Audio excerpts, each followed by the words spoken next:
Hey there. So, my next guest is a tournament organizer who got started when he was 14 years old. And now he's working his way into the collegiate space. And he's working in all different parts of the world and working with all kinds of different organizations. And he has a depth of knowledge that is quite incredible. And once you hear his story, you're going to understand why. It's a fantastic story. I know you're all going to love this one.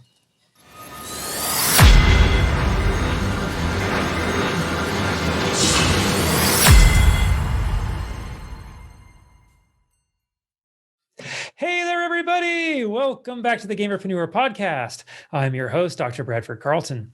Today, I have a very special guest with us. I have Jakob Johnson. Hey there, Jakob. How's it going? Hey, going pretty good besides the weather lately. I'm sorry to hear that. What are you talking about? It was 60 degrees Fahrenheit today in Las Vegas. Nowhere else. All right, Jakob, I like getting the show started right into it. So why don't you begin by just telling us a little bit about yourself, please? Yeah, so I'm Jacob. I'm the owner of Loud Gaming. We're the parent brand of many companies like Console Killers, Esports, and Trifecta. We do also work with a couple companies, one being Control Freak. We're one of their Forge members. We do work with Sector 6 and Strikeforce Energy also. And recently, we started working with Geo, who's part of the Indianapolis Sports Corporation. We work with them for collegiate events and things such as combines to help players earn scholarships for esports. We do have some of that planned in the future, but obviously with COVID, a lot of that's been delayed, but we hope to get some stuff announced pretty soon for that. Wonderful. All right, we got a lot to talk about. Now, before we get into it, I start every interview with a single question. And before we even started, you were like, I'm looking forward to this one. All right. So on a scale of 1 to 10, 10 being high, Jakob, how weird are you? I would consider myself a good 8. An 8. And Why is I, that? I I would think that because, like, for me, I grew up in special education, so I was always like a loner in school, I would say, and I always drifted off towards stuff like video games and playing cards, like Yu-Gi-Oh and Pokemon.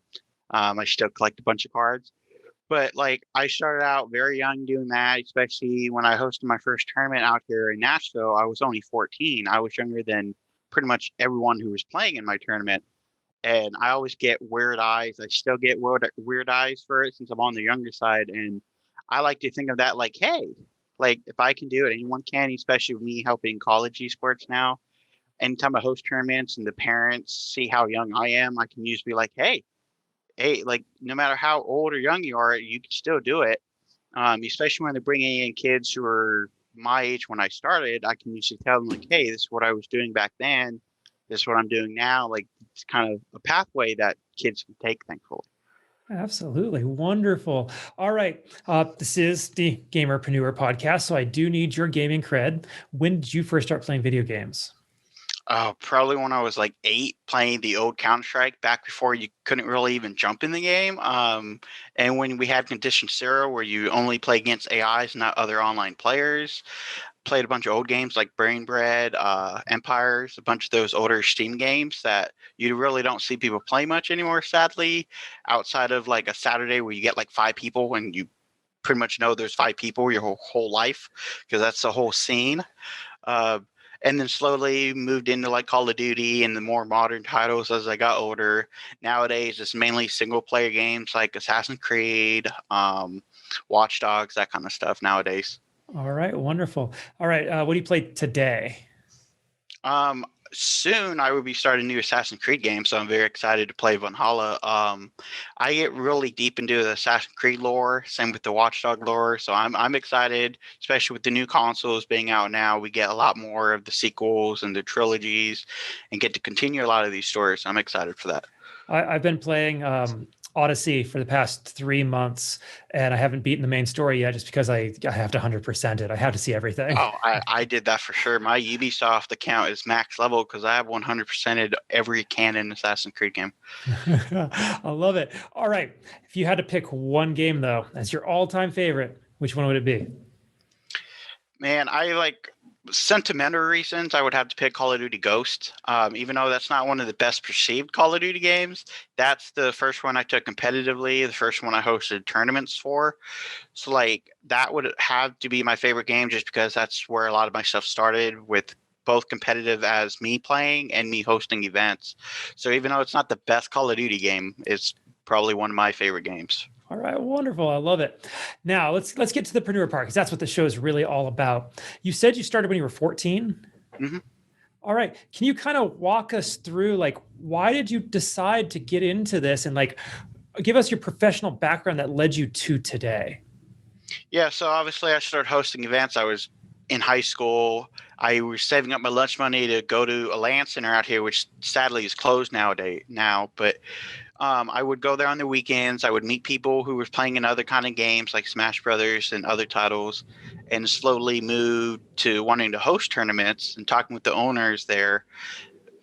At first, obviously, since I was on the younger side, they didn't want to take me up on that offer, but thankfully they gave me a chance.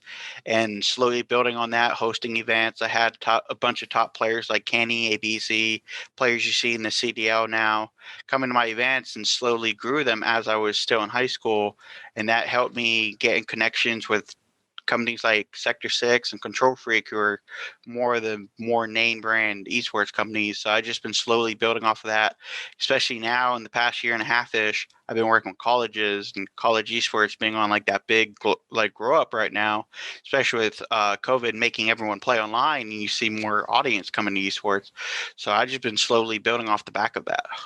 Okay. So today then, what is it that your business or businesses do?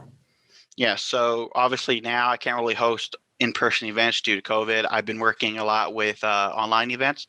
Currently, we are sponsoring the Australian and New Zealand region for the Killer Instinct World Cup. We decided to help that region out because that's the only region that doesn't have a dedicated prize pool. So we're working with them to help those players and give them something to play for throughout the season. We're also working with Quarantine Reports that's going on right now as we're talking. And then we're going to work with Western Kentucky University on a couple more events throughout the year, still planning that out. There will be online for this circuit, most likely. And then we're hoping to get a couple more events under the belt for this year, still working out details, especially with stuff on delay because of COVID. Fantastic. Okay, so Jacob, the purpose of my show is to get advice from my guests that my audience might be able to use to go off and maybe start their own business or follow in your own footsteps somehow. So, how would somebody do your job? Where I multitask, especially like as a organization owner, because I have built it up all by myself. And not to sound like egotistical, but like I do the graphic designs, I do the video editing. I'm the only one who manages all the social media accounts. I'm the only one who really funds the organization. So I think obviously if you want to get in a niche market, like if you want to just be a social media manager, of course, focus on that. But if you want to be like a jack of all trades for say like how I am, obviously you want to start early, younger, and build up. Because if you plan it right, you can usually do it all. And of course, once you get big enough and you can't do it all, you have connections and you have people to help you. So it's a lot easier to grow once you get to that point.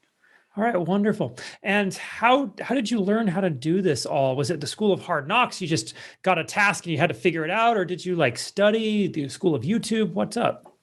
Yeah, so like in high school, obviously when I first started hosting events, um, thankfully there's a lot of tournaments back then, and like when it came to like formatting and equipment you needed, there's a lot of tournaments to be like, hey, they did this tournament with this many stations. Let's get that many stations also. So that was pretty easy. Thankfully, my high school in our district, you have to take career pathway classes, and I took audio and visual production. So I was learning stuff like Photoshop, Illustrator, Final Cut Pro, Adobe Premiere, and a lot of these good programs while still in high school. And that helped me build making graphics, doing video editing, and a lot of that kind of stuff. Obviously, not a lot of schools can offer that, I know, but thankfully, since mine did, I was able to learn a lot of that firsthand and early, and just build a lot of that. Like in high school, we have capstone projects and everything for a senior year, and an economics final, and all of that I built around Lagger. So, like my economics final was host an event, pitch it to the class, and thankfully, I already been doing events for about 3 years at that point. So I just pitched one of my events and got an A, which was great. Oh, very cool. All right. Now, today, your business. What kind of challenges do you encounter, and how do you overcome them? Yeah, so a lot of our challenges now are mainly due to COVID. A lot of circuits that are not able to go fully online, like you see the pro leagues going, like CDL, Overwatch, a lot of them, they have the ability to go online just because they have the financial backing for it. But all of these local tournaments who host weekly or monthly, them going online isn't always sufficient. So like a lot of our problems recently have been we have to postpone events, push stuff back. And sadly, when COVID started, we were in a transition from PS4 and Xbox to PlayStation 5 and the newer Xbox. So a lot of these LAN centers and a lot of these organizations didn't have time to raise up money to buy these new equipment. And now we've been pushed farther back behind. And at least from what I've seen, a lot of people are not going to be able to continue hosting in the future because they weren't able to start saving up for these newer generational consoles and everything because COVID started at such an awkward time, sadly. The way I'm working through that, thankfully, is especially with us working with Geo and Control Freak. They're helping me a lot with the event planning and everything. And thankfully, when we're able to host safely again, I'll be able to have a good bit of equipment and anything else I need. I'm able to rent from places like Rent a Center, which I currently have somewhat of a relationship with. So, Okay. yeah.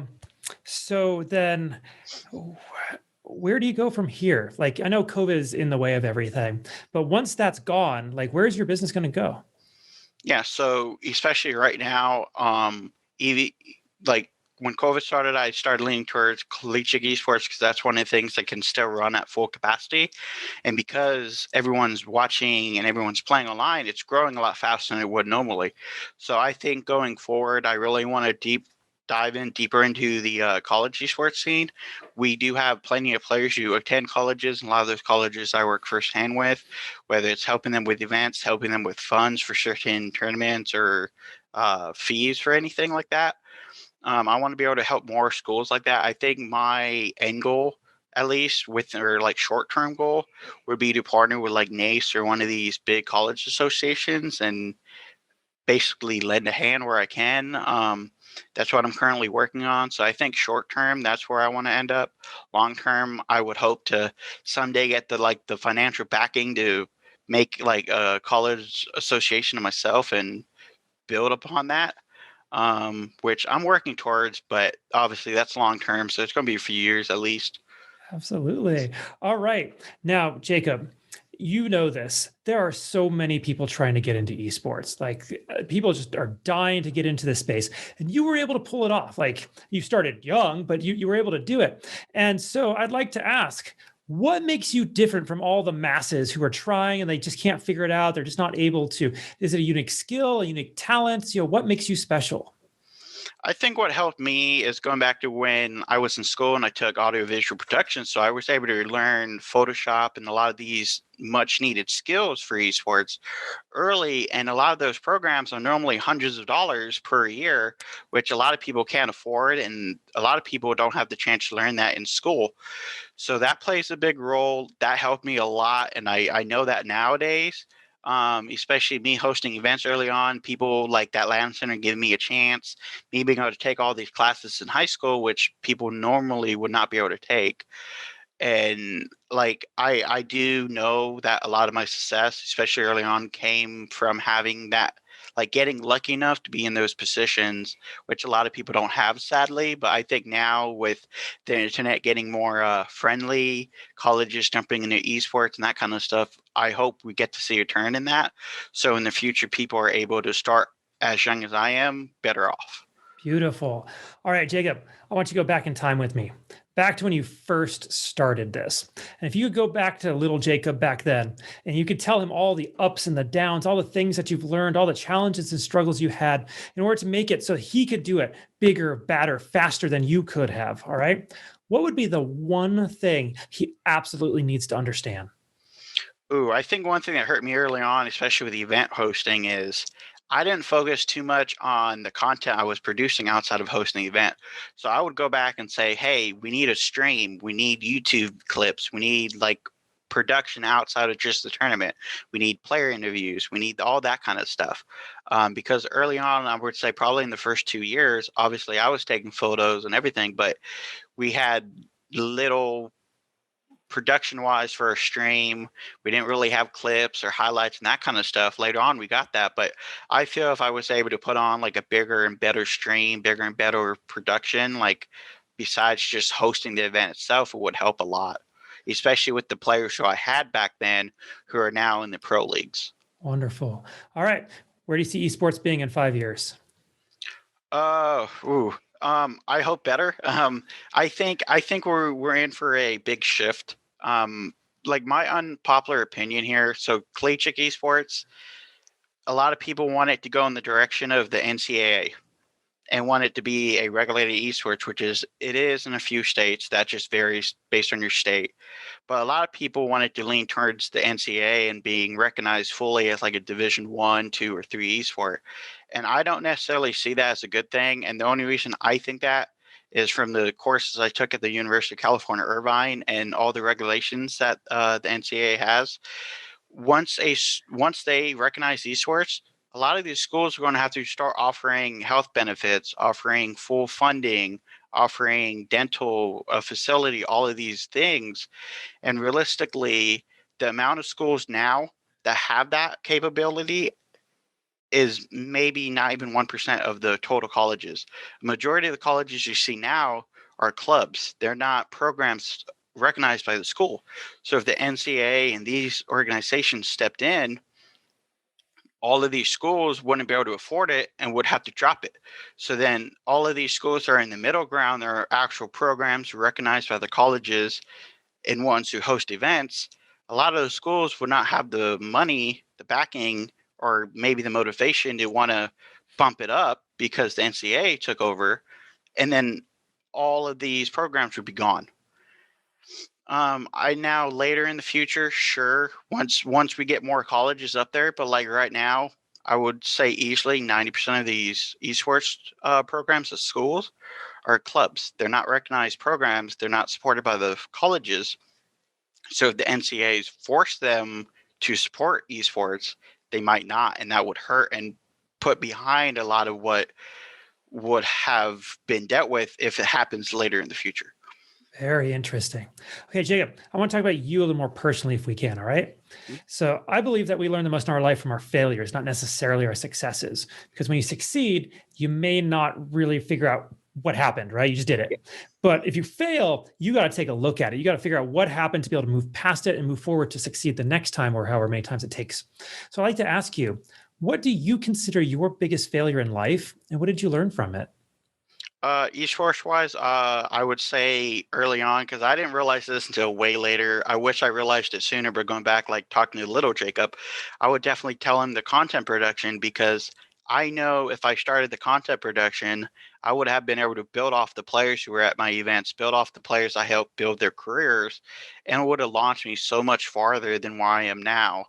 Um, Maybe it would have got me better opportunities. Can't really say. I know for sure it would have helped me money wise because these events would have been bigger, helped me produce more, and I would have been able to build more.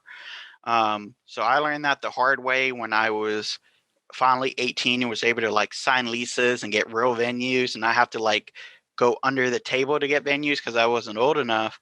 And I realized like I could have had so much more of a portfolio of content to show these brands and companies, um, especially when I had events where the top three teams are all now in the CDL and other pro leagues.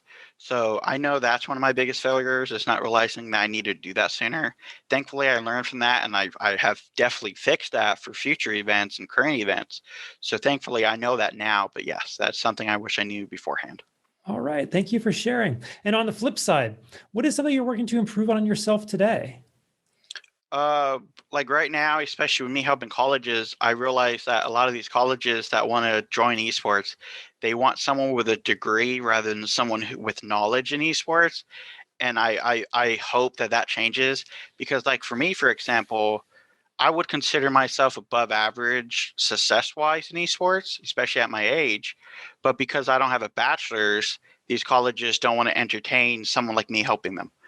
And I feel that as a loss to these colleges because I can show them my like portfolio, I can show them my resume, and how two of my three references are sports corporation employees, and the third one is a Ubisoft content creator who I have helped. So I feel that once colleges start to see that it's more of like they need to see esports as a trait. It's like you can go to college for engineering, but if you're going to college to be like a web developer or graphic designer, that's more of a trait. So you can go do like a 6-month boot camp and get the same education as a 2 or 4 year school. Same with esports, especially if you look at education in esports, a lot of it is certifications, boot camps, that kind of stuff, rather than full on degrees. And once colleges see that, I think we really move forward. So like that's one thing I've been running into a lot recently is a lot of these colleges and players want me to help their campuses out, but the colleges look at me without a degree or a standard degree and be like, no, we don't want it, even though someone like me could help them greatly. Well, that's unfortunate. I'm sorry to hear that. I don't want to end on that note. So one more fun question before we like bring this in for a landing, right? Mm-hmm. What is something that you think people misunderstand about you the first time they meet you? Ooh, so obviously when people come to my tournaments early on, they see my age, they see how young I was, and their first impression is always like, "Oh, it's just a kid. This ain't gonna be good," or like they think the tournament's gonna be ran poorly because there's a 15-year-old running it. So I think a lot of times people's first impression of me, especially early on, was kind of like ill, not in a bad way, but like it like twists and turns their opinion of me. Now that I'm like older, and thankfully esports is more like normal, I would say. I don't have that problem much anymore, especially when I go to tournaments and I see kids who were 14, 15, same age I was when I got started, getting dropped off by their parents. I make sure to go out of my way and talk to their parent about, hey, like this is normal. This can be something. And of course, I know a majority of the top colleges for esports, and I can tell them like, hey, you can go to esports and pretty much get most of it paid for if your academics are also in line. And I hope that I at least help some parents realize that like esports isn't bad. Like, yeah, I may be young and hosting a tournament, but there's no reason your young son or daughter can't do the same thing when they're my age. And I hope that I helped change opinions. Fantastic. That's a much more positive place to wrap this up. All right, Jakob, this has been a fantastic interview. How do people find you? Where are you at on social media, contact information, all that, please? Yeah, so obviously the fastest way to get to me would be on Twitter, whether it's the team account for Lagger Gaming or my personal, which is Lagger_VXVX. You can also find me on Geo, eFuse, Facebook, all the major platforms, but Twitter I'm most active on. Obviously, me being in the local Middle Tennessee area, if you ever go to tournaments at Vanderbilt, MTSU, WKU, or any of those universities, you run into me pretty often. Always stop by and say hi. I'm a big goofy kid, pretty much. So yeah, if you ever see me, obviously say hi. If you want to reach out, you can always reach out. All right, wonderful. Now, as we wrap this up, do you have any final thoughts you want to share or anything I didn't ask you think we still need to cover? No, I think this went well. I do hope that some things change in esports. I hope COVID goes away sooner than later so we can return to a normal ish environment, obviously when it's safe enough to return. And then we can get esports on all levels boosted up. Right now, some of it's suffering due to COVID. I hope that changes and we come back stronger as a community, whether it's through players, events, or tournaments, just to help boost stuff once COVID goes away. Wonderful. All right, Jakob, thank you so much for coming on with us today. I genuinely do appreciate it. Yeah, man, it was fun for sure. All right. And for everybody else, I'm going to remind you all, don't be just a gamer, be a gamerpreneur.